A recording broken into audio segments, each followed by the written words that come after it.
पुढे ज्ञानेश्वर जोडून या कर, बोलतो उत्तर स्वामी संगे. पाळीले पोसिले चालविला लळा, बा माझ्या कृपाळा निवृत्ती राजा. पुढे ज्ञानेश्वर जोडून या कर, बोलतो उत्तर स्वामी संगे.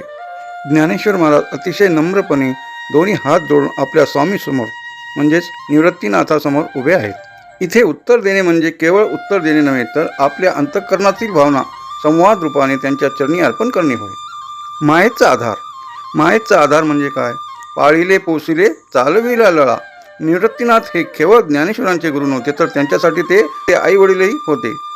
संन्याशांची मुले म्हणून समाजाने जेव्हा त्यांना वाढीत टाकले, तेव्हा निवृत्तीनाथांनी धाकट्या भावंडाचे रक्षण केले. त्यांनी केवळ शरीराचे पोषण केले नाही, तर मायेचा वर्षाव करून त्यांनी त्यांचे सर्व लाड पुरवले. बा माझ्या कृपाळा निवृत्ती राजा. येथे ज्ञानेश्वर महाराज निवृत्ती महाराजांना काय म्हणतायत? बा म्हणजे वडील आणि कृपाळू राजा असे संबोधन करीत आहेत. माझ्यावर सदैव कृपा करणारा माझा राजा म्हणजे कोण? तो निवृत्ती महाराज असे श्री ज्ञानेश्वर महाराज म्हणत आहेत.